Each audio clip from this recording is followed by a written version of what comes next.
Buni pour sa déclaration et donne à présent la parole à M. Bruno Rodriguez Parilla, ministre des Affaires étrangères de Cuba.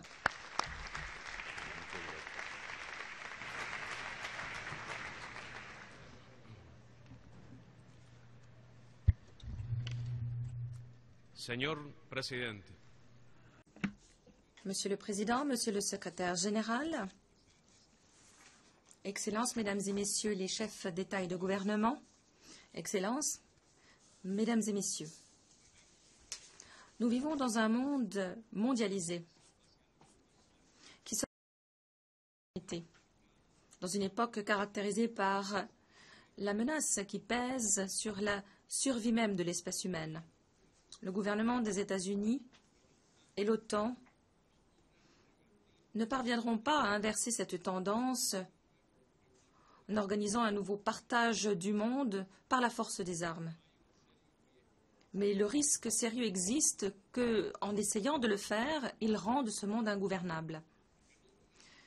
Les énormes arsenaux nucléaires et conventionnels accumulés, les dépenses militaires annuelles qui atteignent 1 000 750 000 millions de dollars et l'augmentation à 2% du PIB des budgets militaires exigés de tous les pays de l'OTAN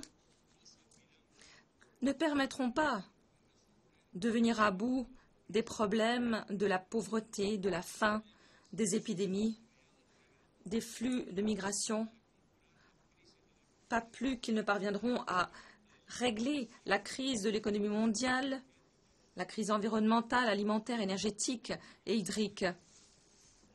Comme nous l'avons déjà constaté, lorsque s'applique la guerre non conventionnelle, décrite dans la circulaire d'entraînement 1801 des forces d'opération spéciales, ainsi que les nouveaux éléments de la révision de stratégie de défense des États-Unis, dans les deux cas datés de 2010, c'est le chaos qui risque de régner. Par la déstabilisation ou la destruction des États, la prolifération des groupes violents et extrémistes, l'éclatement des nations, des cultures et des religions. Autant de phénomènes qui impliqueront de graves dangers pour la paix et la sécurité régionale et internationale. Nous devons rejeter la militarisation du cyberespace, l'intervention ou l'infiltration illicite et clandestine des systèmes informatiques de quelques pays pour les utiliser dans le cadre d'actes d'agression contre des tiers, et ce, afin de favoriser les conflits. Nous devons aussi rejeter l'espionnage mondial de gouvernements et de sociétés tout entières. L'application extraterritoriale des lois des États-Unis au détriment d'autres nations souveraines est chaque jour plus agressive. Le recours aux sanctions multilatérales prolifère, notamment financières, en tant qu'instrument de politique extérieure. L'utilisation de ces tribunaux pour imposer des amendes de plusieurs millions, y compris à ses alliés, par le biais de décisions de justice qui violent le droit international, ce sont devenus des instruments de sanctions, de menaces, un moyen détourné d'obtenir des ressources financières. Si les gouvernements ne défendent pas leur souveraineté, n'appliquent pas leurs propres lois pour protéger les règles qui régissent le système financier international, protéger les légitimes intérêts nationaux et ceux de leurs entreprises et de leurs citoyens, ils vont créer des conditions propices à l'augmentation de ce type de pratiques qui sapent l'indépendance des États et l'État de droit. Les empires médiatiques toujours plus liés aux objectifs hégémoniques des puissances occidentales poursuivent leur campagne de désinformation, manipulent les faits de manière éhontée, avec cynisme, suscitant au sein de l'opinion publique des avis qui favorisent l'agression. Nous avons besoin d'un autre ordre international. Un ordre dans lequel la philosophie de la guerre, le pillage des ressources naturelles n'ont pas leur place. L'intervention étrangère en Syrie doit cesser. Il n'est pas possible que des puissances occidentales encouragent, financent et arment des groupes terroristes pour les lancer contre un État tout en essayant de combattre leurs crimes ailleurs, comme c'est le cas en Irak.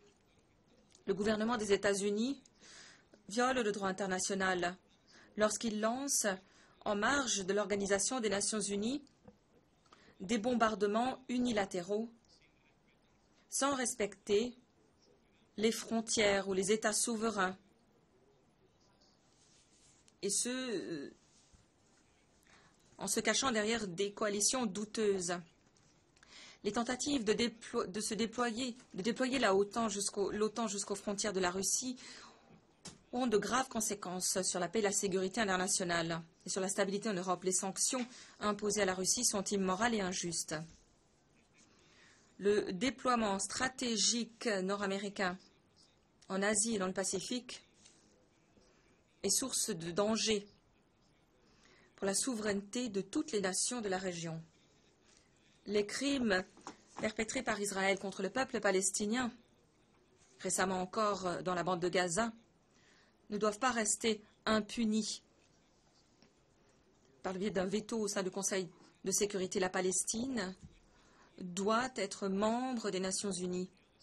Un membre qui doit être institué sur la base des frontières de 1967 et avec comme capitale Jérusalem-Est.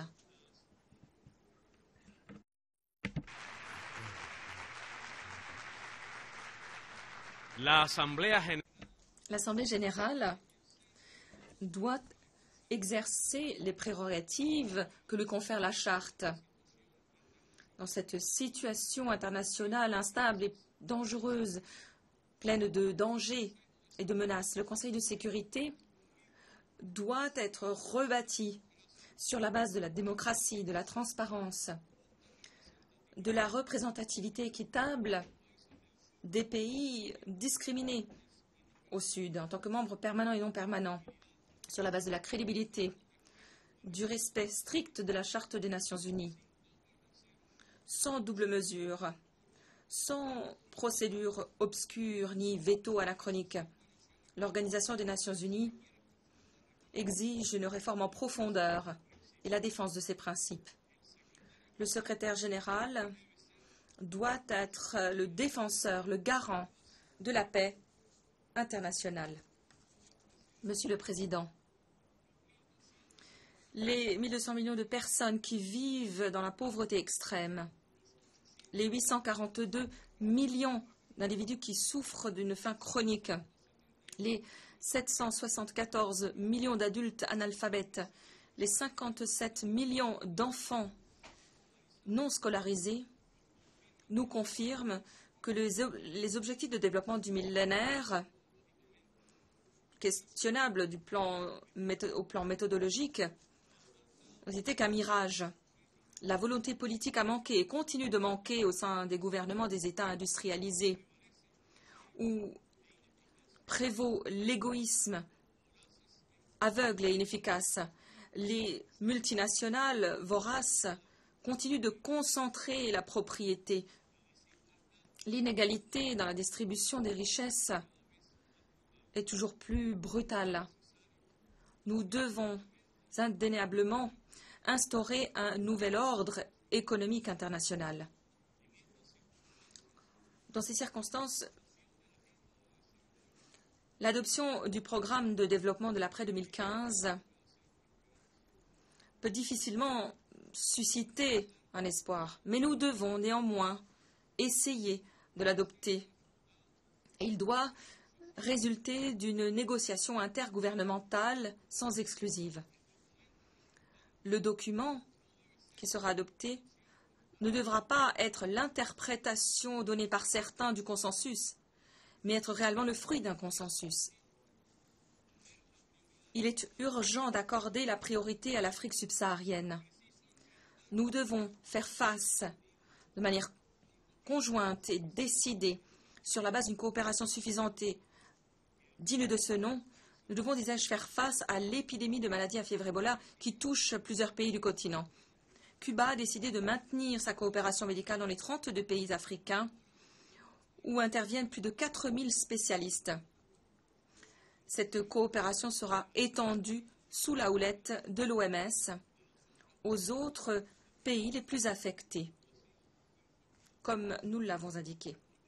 Nos médecins et agents de santé interviendront de manière totalement bénévole. Nous en appelons à la communauté internationale, notamment aux pays industrialisés dotés de moyens importants. Nous leur demandons de répondre avec énergie à l'appel des Nations Unies et de l'Organisation mondiale de la santé pour disposer immédiatement des ressources financières, sanitaires et scientifiques nécessaires à l'éradication de ce fléau pour empêcher qu'il ne cause la perte de vies humaines supplémentaires. Nous devons également fournir les ressources nécessaires à l'appui du programme 2063 de l'Union africaine qui fixe la feuille de route pour le développement de cette région. En l'espace de 5 décennies, 325 000 travailleurs de la santé cubains ont aidé 158 nations du Sud, y compris 39 pays africains, dans lesquels 76 000 collaborateurs sont intervenus. Nous avons également formé gratuitement 38 000 médecins de 121 pays, dont 3 392 médecins de 45 pays d'Afrique. Si Cuba, un petit pays victime de blocus, a réussi à le faire, imaginez ce que l'on pourrait faire pour l'Afrique si tous coopéraient, notamment les États les plus riches. Monsieur le Président, lors du 2e sommet de la Communauté des États d'Amérique latine et des Caraïbes à La Havane, nous sommes convenus du fait que pour réaliser l'objectif de créer des sociétés plus justes et inclusives, nous devions impérativement mieux distribuer les richesses et les revenus, éradiquer l'analphabétisme, offrir une éducation de qualité à tous, instaurer une réelle sécurité alimentaire et des systèmes de santé axés sur la couverture universelle, parmi d'autres droits de l'homme qui doivent être respectés. La déclaration solennelle de l'Amérique latine et des Caraïbes en tant que zone de paix par les chefs d'État et de gouvernement consacre le respect des principes et normes du droit international, la promotion d'une culture de paix, du désarmement nucléaire, du désarmement général et complet, ainsi que le droit inaliénable de chaque État à choisir son système politique, économique et social. Nous nous sommes également engagés à faire en sorte que l'Amérique latine et les Caraïbes soient un territoire libre du colonialisme et nous appuyons le droit inaliénable du peuple de Porto Rico à l'autodétermination et à l'indépendance. Le sommet de la Havane nous a permis de reconnaître que les crises économiques, financières et environnementales actuelles touchent tout particulièrement les petits États insulaires en développement, notamment les pays des Caraïbes. Les efforts déployés pour améliorer le bien-être de leur population ne doivent pas être réduits à néant en les considérant comme des pays à revenus intermédiaires selon les calculs du revenu par habitant, ne tenant pas compte de leurs particularités et de leur vulnérabilité. Au sein de la CELAC, l'Amérique latine et les Caraïbes ont trouvé un espace légitime au sein duquel forger, dans le respect de leur diversité, une unité indispensable à la réalisation des rêves de ces populations de parvenir à l'indépendance définitive de notre Amérique, pour contribuer de manière substantielle à l'équilibre du monde. À cet égard, Des événements importants sont à mentionner, notamment la rencontre entre les BRIC et l'UNASUR, la réunion des dirigeants de la Chine et des pays d'Amérique latine et des Caraïbes et la constitution de l'enceinte CELAC-Chine à Brasilia en juillet dernier, tel que nous en étions convenus à La Havane.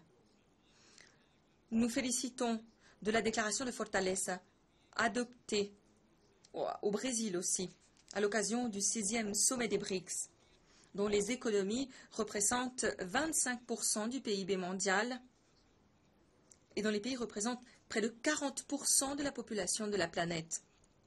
Nous nous félicitons également de la constitution de la Banque de développement et du Fonds commun de réserve en devises, des instances essentielles pour les pays du Sud et pour la construction de nos nouvelles architectures financières internationales. Nous exprimons toute notre solidarité à la révolution bolivarienne et chaviste de lutte et de défense contre les tentatives d'ingérence et de déstabilisation externe, et ce sous la houlette du président Nicolás Maduro. Nous appuyons le combat digne livré par l'Argentine libre face aux fonds spéculatifs et nous nous opposons aux décisions d'ingérence qui violent le droit international adopté par des tribunaux américains. De la même manière, nous rappelons notre appui sans faille au droit légitime de l'Argentine sur les îles Malouines. Nous rappelons notre appui sans faille à la lutte menée par l'Équateur face à l'expoliation et aux dommages écologiques provoqués par l'activité de multinationales.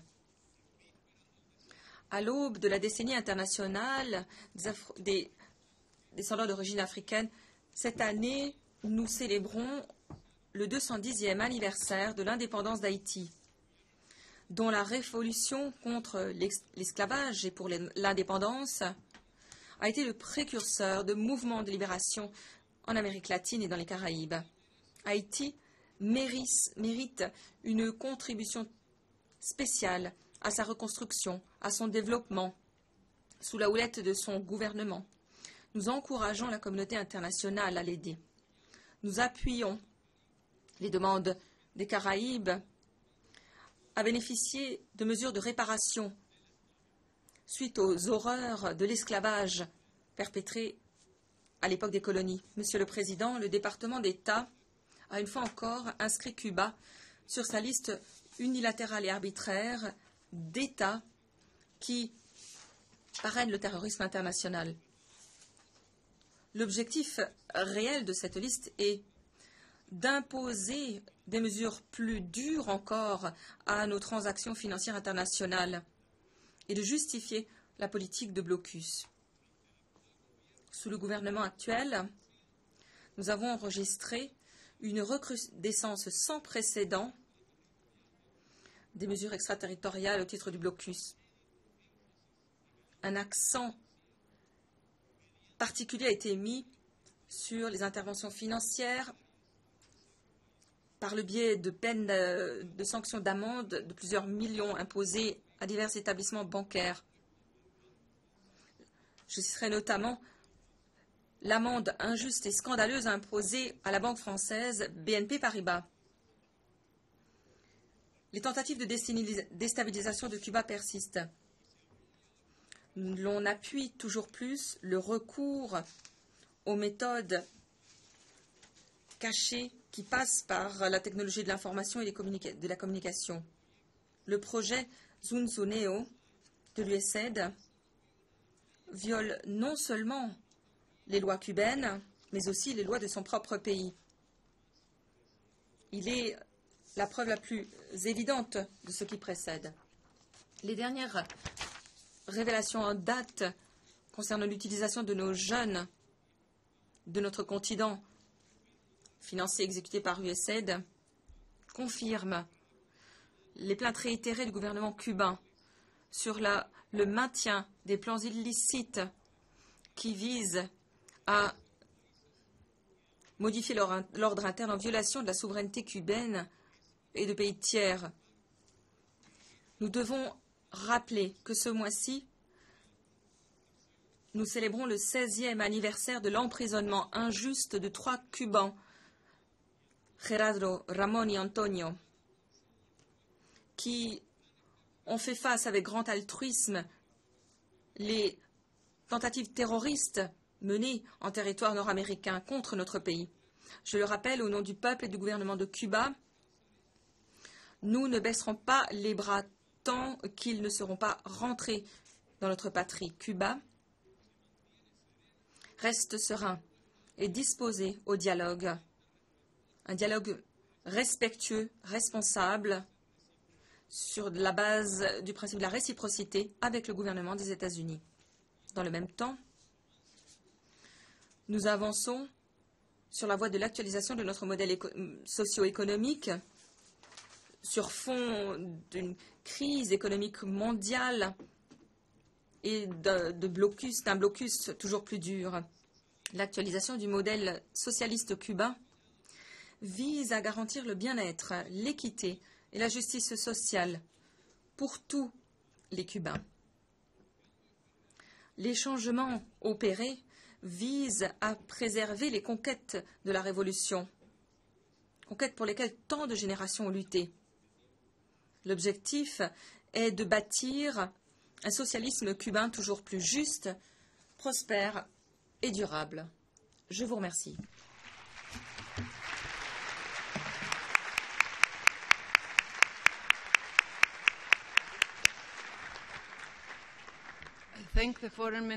Je remercie le ministre des Affaires étrangères cubain pour son intervention.